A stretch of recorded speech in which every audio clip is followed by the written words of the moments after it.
नमस्कार दोस्तों, कैसे हैं आप सभी। आशा करता हूँ अच्छे होंगे, स्वस्थ होंगे, मस्त होंगे और अपने पढ़ाई में व्यस्त होंगे। तो चलिए स्वागत करता हूँ आपका अपना यूट्यूब चैनल मैथड सारण में। फिर मैं हाजिर हो गया एक नया सेशन लेके।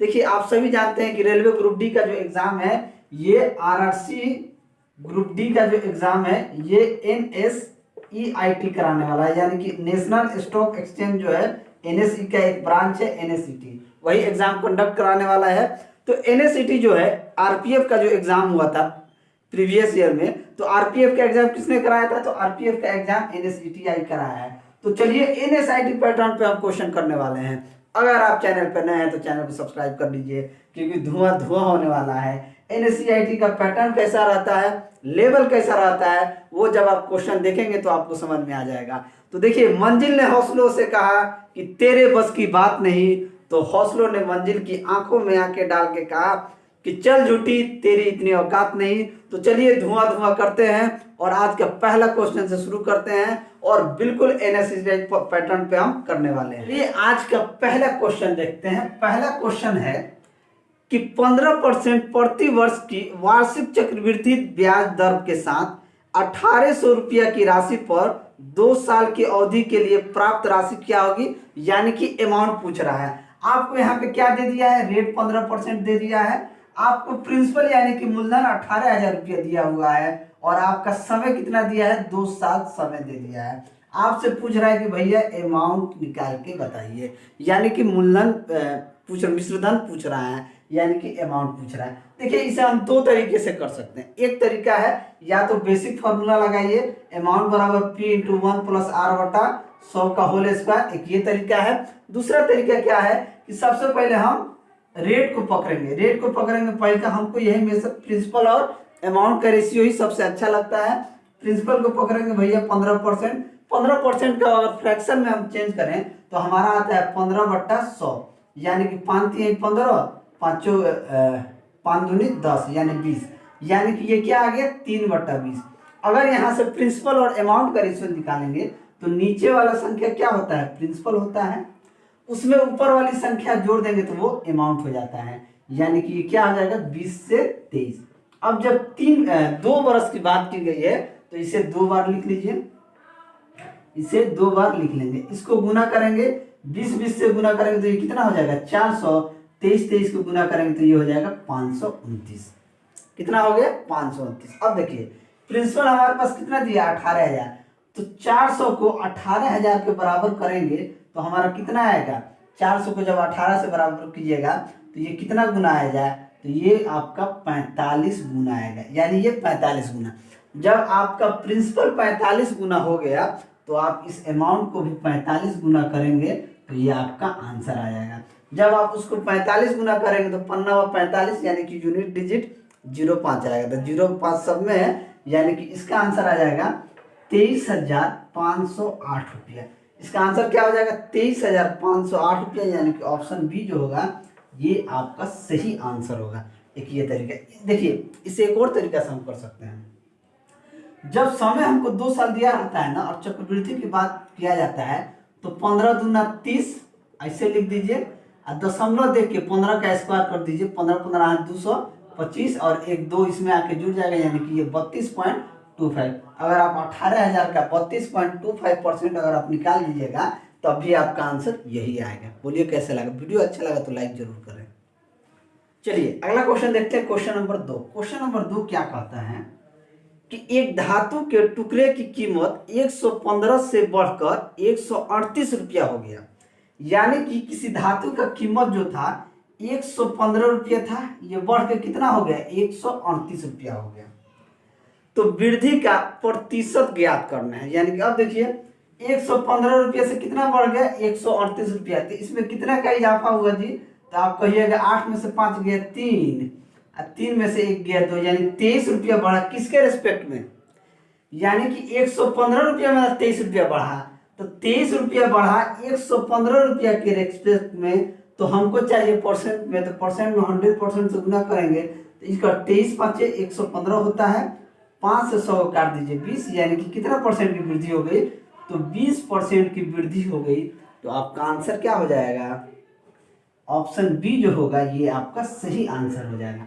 तो देखिए इस तरह के प्रश्न रिपीट भी होते हैं या रिपीट नहीं होंगे तो ये पैटर्न आपका यही रहेगा।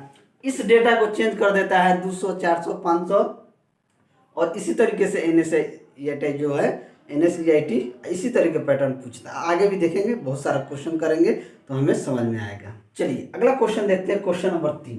क्वेश्चन नंबर 3 कहता है कि जब 45,342 को 9 से विभाजित किया जाता है तो शेष क्या बचेगा। देखिए 45,342 को अगर हम 9 से भाग देंगे तो शेषफल क्या बचेगा, यही हमसे पूछा रहा है। देखिए क्या होता है, 9 और 3 से विभाजिता का नियम क्या कहता है कि अगर 9 और 3, देखिए 9 में 2 को 3 है, 3 गुना 3, यानी कि 3 से विभाज्य का नियम कहता है कि अगर सभी संख्याओं का योग, मतलब जो दी गई संख्या है इन सभी संख्याओं का योग अगर 9 से विभाज्य हो या 3 से विभाज्य हो तो शेषफल क्या बचेगा, 0 होगा।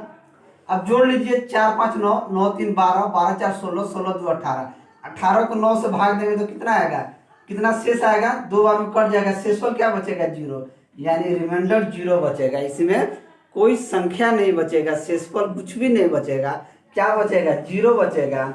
तो ऑप्शन सी यानी कि 0 आपका सही आंसर हो जाएगा। चलिए अगला क्वेश्चन देखते हैं, क्वेश्चन नंबर 4। क्वेश्चन नंबर 4 कहता है कि इसे सीधा हल करना है। ठीक है, ये देखिए 23 गुना 552 भागा 24 प्लस 23 भाग्य में दिया है 552 भागा 23 माइनस 1 बराबर क्या होगा। इसी को हल करना है, इसका ऑप्शन भी मैं लिख देता हूँ, A 25, B 23, C 26 और D 24।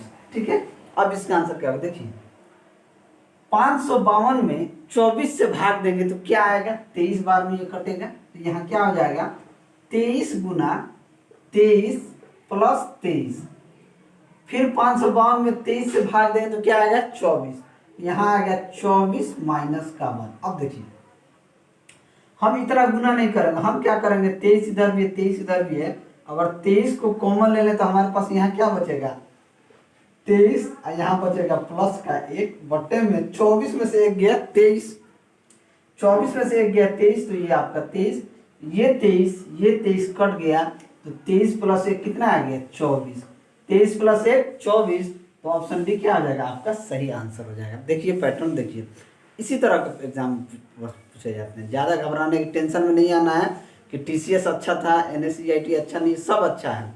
ठीक है, आपका प्रिपरेशन उस लायक होना चाहिए कि किसी भी एक प्रश्न को आप इजीली सॉल्व कर पाएँ।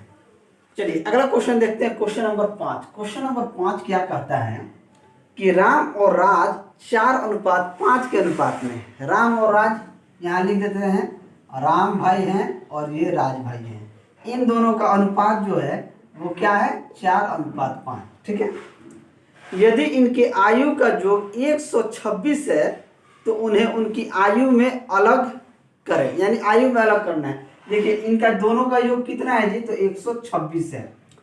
एक चीज यहाँ पे देखिए, इन दोनों के आयु के बीच का जो अंतर है कितना है, 1 रेशियो है। 4:5 में 4 और 5 में अगर रेशियो में अंतर देखा जाए तो 1 है।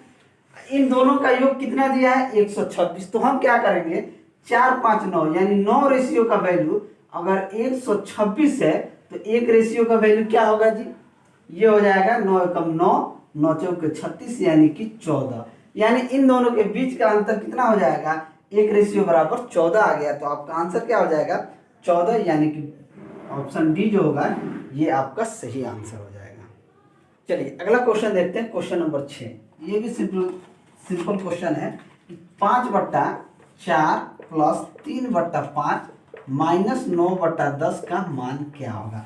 इसका भी ऑप्शन हम लिख देते हैं, ऑप्शन ए जो है 0.94, option B 0.96, option C 0.97, option D 0.94। ठीक है, अब देखिए सिंपल सा है, जोड़ है घटाव है, इसको एक ही बार ले लेंगे।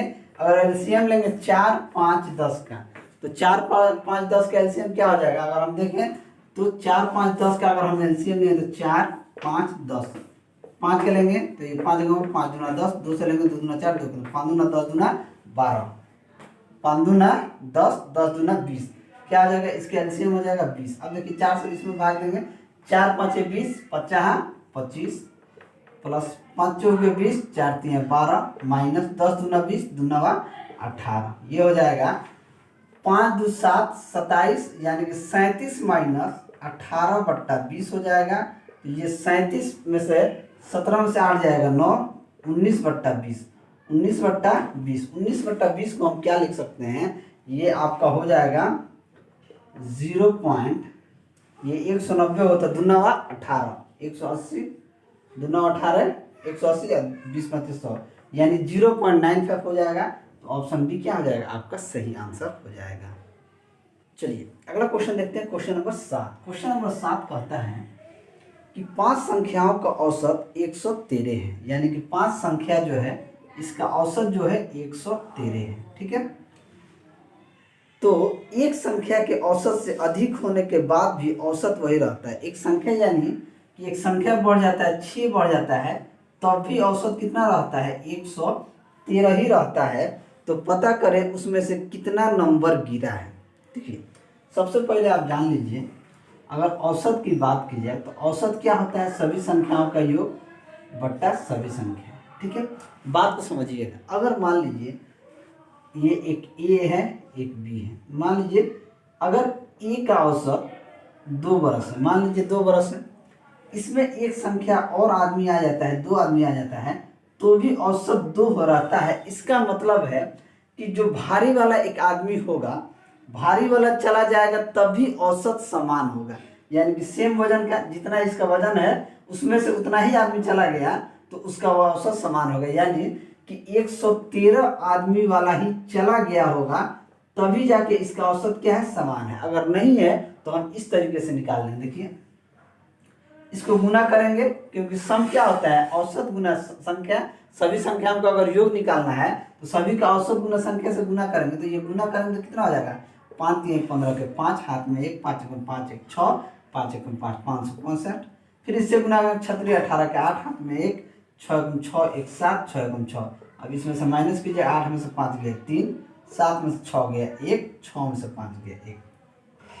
तो उस तरीके से भी निकाल सकते हैं, या ये कंसेप्ट है, यानी कि अगर औसत बराबर रहता है और एक संख्या बढ़ जाता है तो इसका मतलब है कि उतना ही संख्या वाला गिरा होगा, तो 113 ही वाला गया होगा। तो ऑप्शन डी क्या हो जाएगा, आपका सही आंसर हो जाएगा।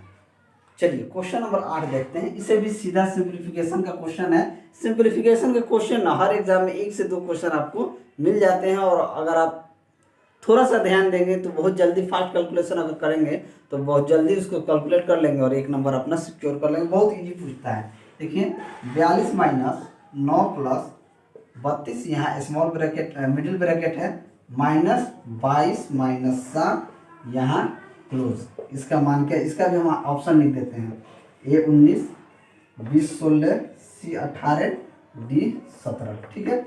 इसको सॉल्व करना। अब देखिए क्या करते हैं, हम बोर्डमास का नियम बचपन से ही पढ़ते आ रहे हैं कि सबसे पहले अगर इस तरीके का फिगर दिखे जिसमें स्मॉल ब्रैकेट हो, मिडिल ब्रैकेट हो और बड़ा ब्रैकेट हो, तो सबसे पहले हम किसका काम करते हैं, तो स्मॉल ब्रैकेट का सबसे पहले काम करेंगे। तो 22 में से 17 जाएगा, कितना हो जाएगा, 22 में से 17 जाएगा 15, तो यहाँ लिख दीजिए 15 माइनस का 32, इसको स्मॉल ब्रैकेट में बंद कीजिए, ये मिडिल ब्रैकेट में इधर प्लस 9, इधर 42 माइनस का 42 रहने दीजिए।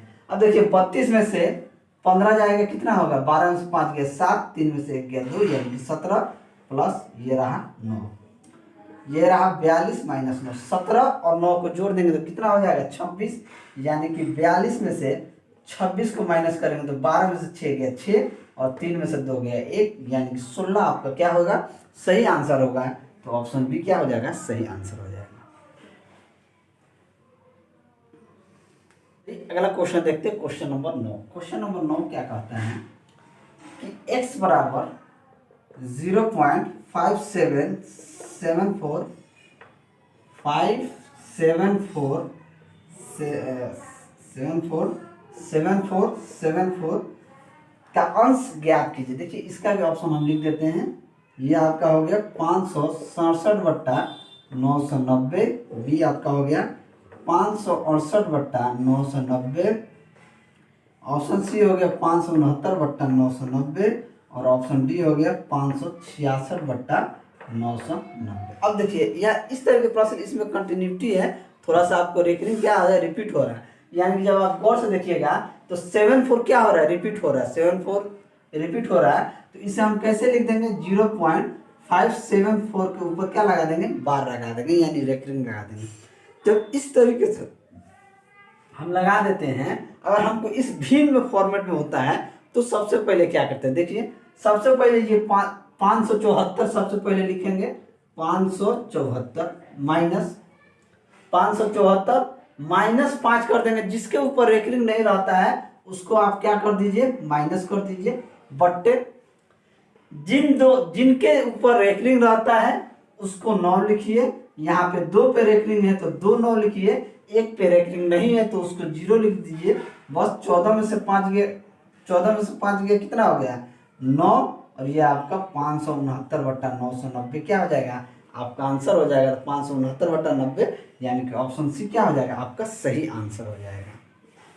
चलिए अगला क्वेश्चन देखते हैं, क्वेश्चन नंबर 10। क्वेश्चन नंबर 10 कहता है कि एक दुकानदार ने एक आइटम 104 रुपये में खरीदा और उसे 78 रुपये में बेचा, तो नुकसान का प्रतिशत ज्ञात कीजिए। देखिए क्या किया, 104 रुपये में खरीदा, यानी कि इसका कॉस्ट प्राइस कितना है, 104 रुपया। सेलिंग प्राइस कितना है, सेलिंग प्राइस इसका कितना है, 78 रुपया। इन दोनों के बीच में अब आप ही खुद सोचिए कि अगर आप कोई सामान 104 रुपया में खरीदते हैं और 78 रुपये में बेचते हैं तो आपको नुकसान होगा कि फायदा होगा। आप समझ गए होंगे कि यहाँ आपका टोटल क्या होने वाला है, हानि होने वाला है, यानी क्या होने वाला है, लॉस होने वाला। अब देखिए 14 में से 8 गया 6 और 9 में से 7 गया 2, यानी कितने रुपये का हानि हुआ, तो 26 रुपये का हानि होता है। किस पे, तो 104 रुपया पे। तो 100% पे कितना का लॉस होगा, ये हो जाएगा 26 चौके 104, 4 से 100 को काट दीजिए 25, यानी कि आपको 25% का लॉस होने वाला है। कितना लॉस होने वाला है, 25% का लॉस होने वाला है। तो ऑप्शन ए क्या हो जाएगा, आपका सही आंसर हो जाएगा।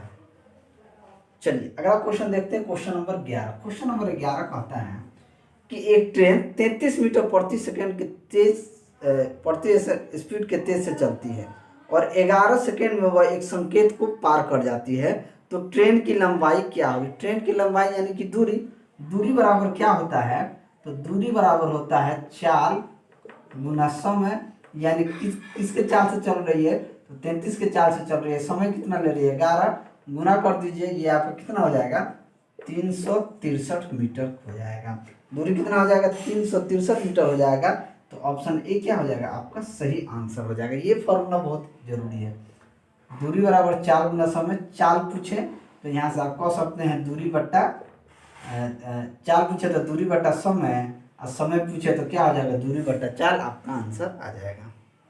अगला क्वेश्चन देखते हैं, क्वेश्चन नंबर 12। क्वेश्चन नंबर 12 कहता है कि रसोई गैस सिलेंडर की कीमत 456 रुपया से बढ़कर 570 रुपया हो गई, तो एलपीजी सिलेंडरों पर खर्च होने वाली राशि को कम करने के लिए कितने प्रतिशत की खपत होनी चाहिए। अब देखिए कितना था, 456 से बढ़ के 570 रुपया हो गया, तो कितने की वृद्धि हुई जी, वृद्धि की बात करें तो यहाँ 44 और यहाँ 70, यानी 114 रुपया की वृद्धि हुई है। तो आपको कम करना है तो किस पे कम करना है, यानी कि 570 रुपया तो कम करना होगा।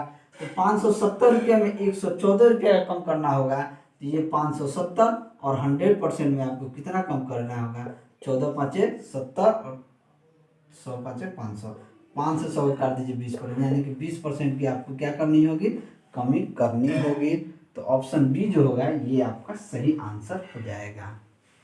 चलिए अगला क्वेश्चन देखते हैं, क्वेश्चन नंबर 13। क्वेश्चन नंबर 13 क्या कहता है कि 12% प्रति वर्ष की दर से 5 वर्षों के लिए सामान्य ब्याज में निवेश करने के बाद अर्जित लाभ जो है 3720 रुपया है, तो इसलिए निवेश की गई राशि क्या होगी, यानी कि आप कितना मूलधन यानी कितना रुपया निवेश किए गए हैं, यही हमसे पूछा जाए। ठीक है, हमको यहाँ रेट कितना दिया है, तो 12% हमारा रेट दिया है, समय हमारे पास दिया है 5 वर्ष, और हमारा जो इंटरेस्ट है सिंपल इंटरेस्ट यानी कि ब्याज जो कहें ये दे दिया है 3720 720 रुपया हमसे पूछ रहा है कि प्रिंसिपल आपने कितना लगाया था, यानी कितना पैसा आपने लगाया था कि 5 साल बाद आपको 3720 रुपया इंटरेस्ट मिला। हम जानते हैं एसआई बराबर क्या होता है, एसआई बराबर होता है PRT/100। अगर हम यहाँ से P का वैल्यू निकालें तो P का मान हो जाएगा SI इंटू 100/RT। कुछ नहीं करना है, फॉर्मूला बेस्ड क्वेश्चन है, आपको लगा देना। आपका कितना ब्याज था, तो 3720 रुपया आपने ब्याज लिया है, आपको मिला है टोटल। रेट आपका कितना है, तो 12% और समय आपका 5%। अब इसको भाग दे दीजिए, इसको काट देंगे 12 3 36, 12 एकम 12 यानी कि 310 बार में कट गया। 5 से 100 को काट देंगे 20 बार में। अब देखेंगे 31 दूना 62 होता है, यानी कि आपने 6200 रुपया लगाया था, जिसका इंटरेस्ट आपको 5 साल में 12% के हिसाब से 3720 मिला था, यानी कि आपका मूलधन कितना था, 6200 रुपया था। तो ऑप्शन डी क्या हो जाएगा, आपका सही आंसर हो जाएगा। चलिए अगला क्वेश्चन देखते हैं, क्वेश्चन नंबर 14। क्वेश्चन नंबर 14 कहता है कि एक आयत की चौड़ाई 35 सेंटीमीटर है और इसका कोण जो है यानी कि विकर्ण कहिए 91 सेंटीमीटर है, फिर इसकी परिधि बनाए, परिधि पूछ रहा है।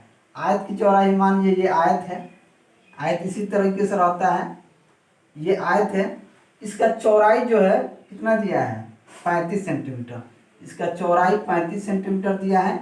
इसका विकर्ण की बात कहें तो विकर्ण का मान दिया है 91, ठीक है। हमसे पूछ रहा है परिधि।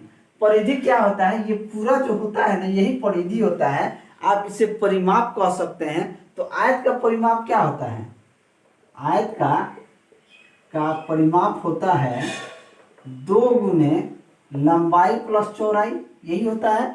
आयत का परिमाप कहिए या परिधि कहिए, यानी इसका पूरा क्षेत्र कहिए, ये पूरा क्षेत्र ही परिमाप कहलाता है, या कहिए परिधि कहलाता है। तो इसका परिमाप हो जाएगा 2 गुने लंबाई प्लस चौड़ाई।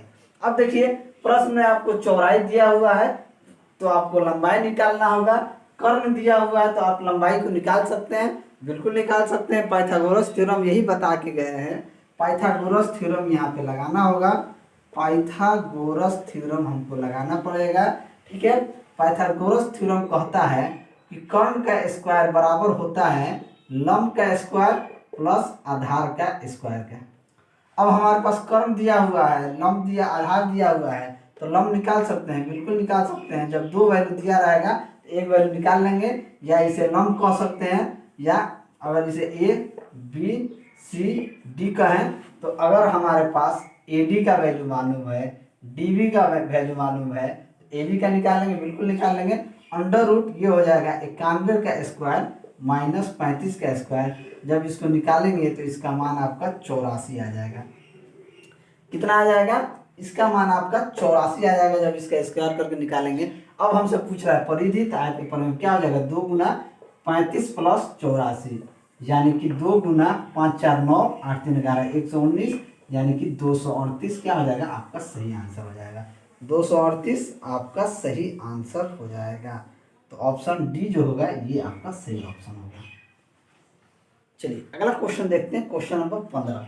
क्वेश्चन नंबर 15 कहता है कि सबसे बड़ी संख्या ज्ञात कीजिए जो 54 और 81 में चल सकती है। 54 और 81 में चल सकता है, वही संख्या हमको ज्ञात करना। ऑप्शन ए लिखिए, सबसे बड़ी संख्या 6, option B 27, option C 9, option D 18। सबसे बड़ी संख्या हमको ज्ञात करना है। देखिए ये देखते ही हो जाएगा, बड़ी संख्या पूछ रहा है। अब देखिए 27 दूना 54 होता है, 27 3 81 होता है, जो 54 और 81 दोनों को काट सकता है। तो ऑप्शन बी क्या हो गया, आपका सही आंसर हो जाएगा कि 27 आपका सही आंसर हो जाएगा। इसमें बनाने की कोई ज़रूरत नहीं है।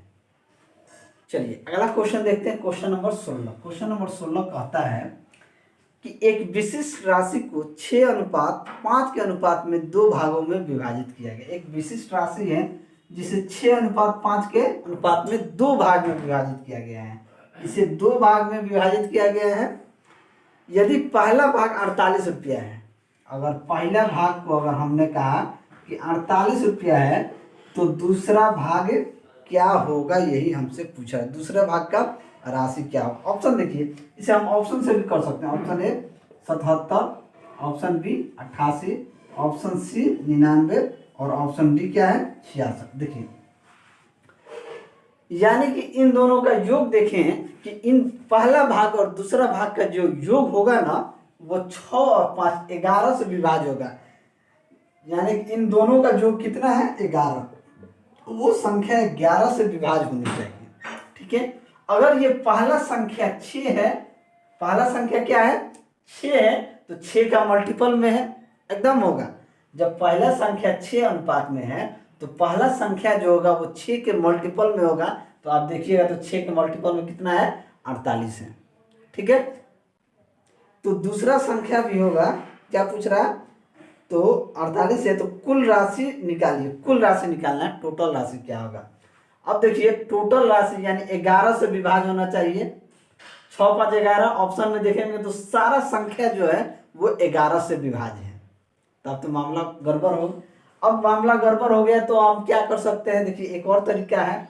अगर पहले का ऑप्शन लेते हैं, 77 में से 48 को घटाएंगे तो क्या आ जाएगा, 7 में से 8 गया, 17 में से 8 गया 9, ये संख्या नहीं हो। क्यों नहीं होगा कि जब 9 आ गया तो ये 5 के मल्टीपल में होगा तो नहीं होगा, हटा देंगे। दूसरा लिखते हैं 88 में से 48 घटाएंगे तो 0 4, ये 5 के मल्टीपल में आ गया, यानी कि ये 5 के मल्टीपल में आ गया, यानी कि ये हो सकता है, क्या हो सकता है, ये हो सकता है। दूसरा भी लेते हैं, 99 को 48 में घटाएंगे, 9 में से 8 गया 1, 5 के मल्टीपल नहीं आया, 8 में से 6 गया 2, 2 भी क्या हो जाएगा 5 के मल्टीपल में नहीं आया, तो हमारा आंसर क्या हो जाएगा, यानी कि वो पहली संख्या अगर 48 है तो दूसरी संख्या कितनी होगी 40, और इन दोनों का जो कितना हो जाएगा 88 हो जाएगा। तो ऑप्शन बी क्या हो जाएगा, आपका सही आंसर हो जाएगा। चलिए अगला क्वेश्चन देखते हैं, क्वेश्चन नंबर 17।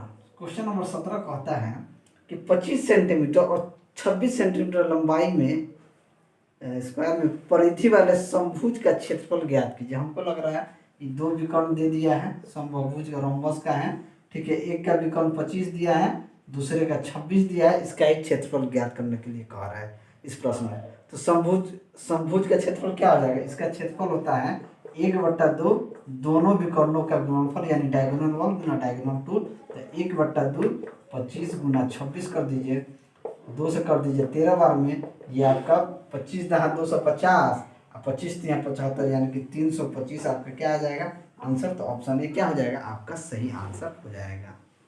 चलिए अगला क्वेश्चन देखते हैं, क्वेश्चन नंबर 18। क्वेश्चन नंबर 18 कहता है कि जब एक वस्तु 117 रुपये में बेची जाती है तो उस पर 10% की हानि होती है जब उसका क्रय मूल्य निकालने। अब देखिए 10% की हानि का मतलब क्या होता है कि 10/100 अगर इसे फ्रैक्शन में करेंगे तो 1/10, नीचे वाला कॉस्ट प्राइस होता है और ऊपर वाला क्या होता है सेलिंग प्राइस होता है।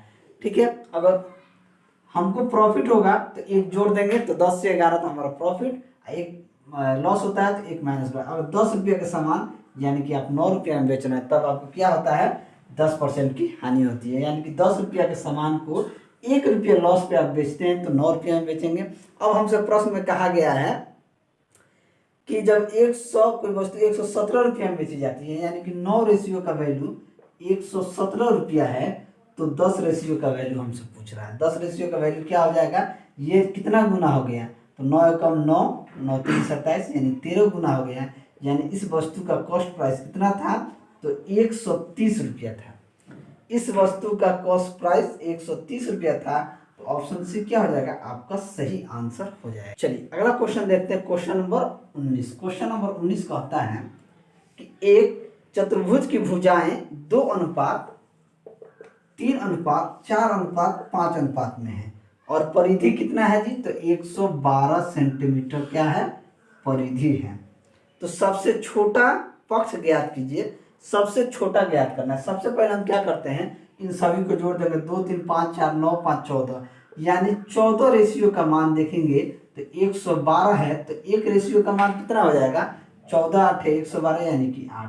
अब हमसे पूछ रहा है कि सबसे छोटा क्या है, तो सबसे छोटा 2 है, तो 8 इसलिए 2 गुना 8 कर देंगे यानी कि 16 हो जाएगा।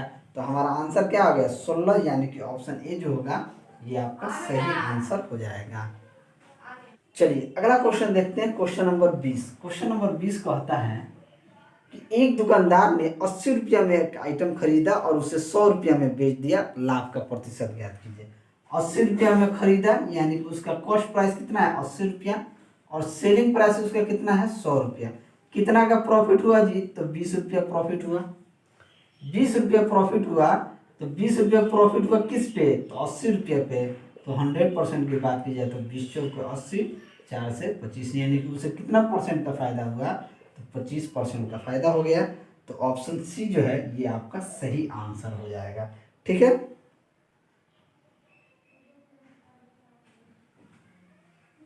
चलिए अगला क्वेश्चन देखते हैं। Question number 21। क्वेश्चन नंबर 21 कहता है कि प्रतियोगिता जीतने के लिए स्वामी को 4 परीक्षाओं में औसत अंक 80 चाहिए, यानी कि 4 परीक्षा में उसे औसत अंक कितना चाहिए 80।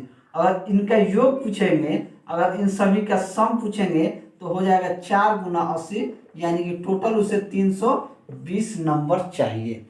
अब प्रश्न में कह रहा है पहले 3 परीक्षाओं में उसने कितना अंक अर्जित किया है, पहले 1 प्लस 2 प्लस 3 परीक्षाओं में कितना अंक अर्जित किया है 68 प्लस 78 प्लस 88, कितना किया है 8 3 के 24 के 4 हाथ में 2, 6 2 8, 8 7 15, 8 15 8 कितना हो गया 23, यानी कि 234 अर्जित किया है। तो चौथे टेस्ट में कितना चाहिए, कुछ नहीं करना है, यानी कि 320 में से 234 माइनस कर देंगे तो उसे उतना मार्क्स आपको लाना होगा, तब जाके सभी का औसत कितना हो जाएगा 80 हो जाएगा।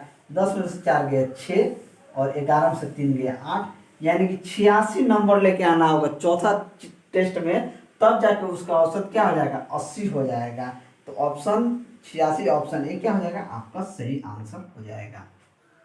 चलिए अगला क्वेश्चन देखते हैं। Question number 12। क्वेश्चन नंबर 12 नहीं, क्वेश्चन नंबर 22 कहता है कि 11 खिलाड़ियों की राज्य स्तरीय क्रिकेट टीम का औसत वजन कितना है 70 किलोग्राम है। 11 का औसत वजन कितना है 70 किलोग्राम। देखिए औसत क्या होता है, औसत यही होता है सभी संख्याओं का योग बट्टा सभी संख्याएं।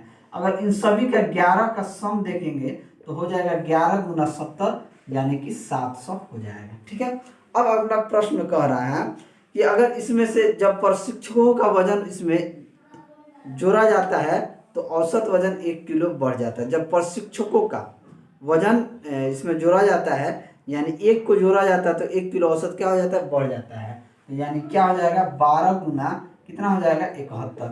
अब 12 को 71 कर देंगे तो कितना बार में जाएगा 12 सत्ते 84, यानी कि 800, 12 सत्ते 84 840, ये हो जाएगा 12 2 4 1 5 852, कितना हो जाएगा 852। तो हमसे पूछ रहा है कि इसका क्या हो जाएगा, जोड़ा जाता है तो प्रशिक्षक का वजन कितना हो जाएगा। 852 में से 770 माइनस कर दीजिए, 2 के 2 15 में 7 8, यानी प्रशिक्षक का वजन कितना है तो 82 किलो प्रशिक्षक का वजन है। तो ऑप्शन ए क्या हो जाएगा आपका सही आंसर हो जाएगा। अगला क्वेश्चन देखते हैं। Question number 23। क्वेश्चन नंबर 23 क्या कहता है कि सेबेस्टियन फेटल दौड़ के पहले दौर को 240 किलोमीटर प्रति घंटा और दूसरे दौर को 360 किलोमीटर प्रति घंटा की गति से पूरा करता है, तो पहले 2 राउंड की औसत गति क्या है। देखिए औसत गति जब 2 वैल्यू दिया रहता है तो 2xy बटा x प्लस वाई से हम करते हैं, तो बस यहाँ क्या अगर 2 गुना 240 और 360 है बट्टे इसको जोड़ दीजिए 240 प्लस 360, यानी कि 2 गुना 240 गुना 360 बट्टा ये कितना हो जाएगा 6 4 10, यानी कि 300 500 1 600, 2 से 6 से काट दीजिए 300 बार में, 1 0 से 1 0 1 0 से 1 0, 3 से 36 को काट दीजिए 12 बार में, 12 दूना 24 240 और 12 चौक 48, 240 और 48, यानी कि 288, कितना हो जाएगा 288 हो जाएगा। तो ऑप्शन सी क्या हो जाएगा आपका सही आंसर हो जाएगा।